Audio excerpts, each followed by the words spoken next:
তো বন্ধুরা আপনারা দেখতে পাচ্ছেন আমি এখন একটা ওয়াচ শুনতে চাইতেছি। তো আমি ওয়াচটা সিম্পলভাবে প্লে করলাম। সো ওয়াচটা প্লে করার পর দেখুন স্বাভাবিকভাবে কিন্তু ওয়াচটা চলতেছে, কিন্তু এখন আমার মন চাইলো আমি আমার ফোনের স্ক্রিনটা অফ করে দেব। অফ করে দেওয়ার সাথে সাথেই কিন্তু দেখুন আমি ওয়াচটা আর শুনতে পারবো না, কারণ ওয়াচটা বন্ধ হয়ে যাবে।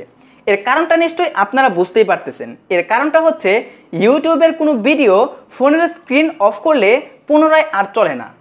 তো সেই ক্ষেত্রে এই সমস্যাটা এড়ানোর জন্য আজকের এই ভিডিওটি আমি তৈরি করতেছি। আজকের এই ভিডিওতে আমি আপনাকে দেখিয়ে দেব যে কিভাবে আপনি স্ক্রিনটা অফ রেখেই আপনার ইউটিউব থেকে গান বা গজল শুনতে পারেন। তো ভিডিওটি শুরু করার আগে একটি রিকোয়েস্ট, আপনি চ্যানেলে নতুন হলে নিচ থেকে চ্যানেলটি সাবস্ক্রাইব করে পাশে আসা বেল আইকনটি বাজিয়ে দিবেন, যেন পরবর্তী ভিডিওর নোটিফিকেশন সবার আগে চলে যায় আপনার কাছে। তো বন্ধুরা এই ট্রিকটা অন করার জন্য আপনি সরাসরি আপনার সেটিংস অপশনে চলে যাবেন। সো দেখতে পাচ্ছেন আমি সেটিংস অপশনে চলে আসছি। তো সেটিংস অপশনে আসার পর আপনারা একটু নিচের দিকে যাবেন এবং নিচের দিকে গেলে সব ফোনেই একটা অপশন থাকে, সেটা হচ্ছে অ্যাপস অ্যান্ড নোটিফিকেশনস। আপনারা এই অ্যাপস অ্যান্ড নোটিফিকেশনের উপর ক্লিক করে দেবেন। তো ক্লিক করে দেওয়ার পর এখান থেকে আপনারা অনেক অ্যাপ্লিকেশন দেখতে পারবেন। তার মধ্যে আপনি ক্রোম অ্যাপ্লিকেশনটা সিলেক্ট করবেন, অর্থাৎ ক্রোম ব্রাউজারটা সিলেক্ট করবেন। তো সিলেক্ট করার পর এখান থেকে আপনারা সিম্পলভাবে নোটিফিকেশনের উপর ক্লিক করে দেবেন।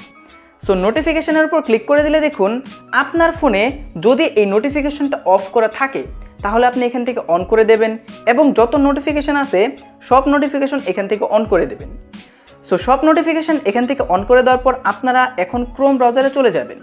ক্রোম ব্রাউজারে গিয়ে আপনারা সার্চ করবেন youtube.com। সো আমি এখান থেকে সার্চ করতেছি youtube.com। তো এখানে youtube.com লিখে সার্চ করার পর আপনাদের সামনে কিন্তু ইউটিউবের ইন্টারফেসটা চলে আসবে। তারপর এখান থেকে আপনারা এই টিক মার্কে ক্লিক করবেন এবং এখান থেকে আপনারা ডেস্কটপ সাইট এটা অন করে দেবেন। তো এখান থেকে ডেস্কটপ সাইটটা অন করার পর আপনাদের সামনে কিন্তু এই পেজটা একদম কম্পিউটার ভার্সনে চলে আসবে। তারপর এখান থেকে আপনি যে কোনো একটা কিছু লিখে সার্চ করেন, বা আপনি যেই ভিডিওটা দেখতে চাচ্ছেন সেই ভিডিওটা এখান থেকে সার্চ করেন। তো গাইস এখান থেকে সার্চ করার পর দেখুন আপনাদের সামনে এই ভিডিওগুলো চলে আসবে। তারপর এখান থেকে যে কোনো একটা ভিডিওতে, অর্থাৎ যে ভিডিওটা আপনি দেখতে চাইতেছেন সেই ভিডিওটাতে আপনি ক্লিক করবেন এবং এই ভিডিওটা কিন্তু আপনাদের সামনে প্লে হয়ে যাবে। তো এখন নিশ্চয়ই আপনারা এই মিউজিকটা শুনতে পারতেছেন। সো এইভাবে আপনারা আপনাদের ভিডিওগুলো দেখবেন। এখন আপনাকে মেন ট্রিকটা আমি দেখিয়ে দিই। সো এখন আপনি যদি স্ক্রিনটা অফ করে দেন তাহলে দেখবেন আপনাদের সামনে কিন্তু এরকম একটা নোটিফিকেশন চলে আসবে।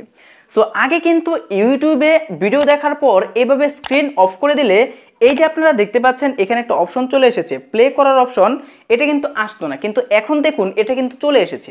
আপনি যদি এখানে সিম্পলভাবে ক্লিক করে দেন দেখুন এখন কিন্তু এই ব্যাকগ্রাউন্ড মিউজিকটা কিন্তু চলতেছে। আবার আপনি অফ করে দেন বন্ধ হয়ে যাবে, আপনি অন করুন চলবে।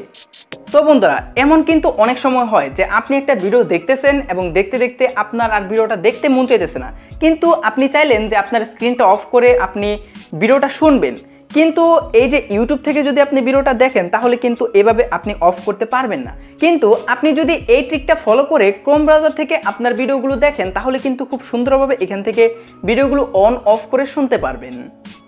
যদি আজকের এই ভিডিওটি আপনাদের কাছে ভালো লেগে থাকে বা এই ভিডিও থেকে যদি আপনারা উপকৃত হয়ে থাকেন তাহলে ভিডিওতে একটা লাইক করবেন। এই চ্যানেলে নতুন হলে নিচ থেকে চ্যানেলটি সাবস্ক্রাইব করে পাশে আসা বেল আইকনটি বাজিয়ে দিবেন, যেন পরবর্তী ভিডিওর নোটিফিকেশন সবার আগে চলে যায় আপনার কাছে। তো দেখা হচ্ছে পরবর্তী কোনো ভিডিওতে, ততক্ষণ পর্যন্ত সবাই ভালো থাকুন, সুস্থ থাকুন এবং আমার চ্যানেলের সাথে সদা সর্বদা সবাই জুড়ে থাকুন।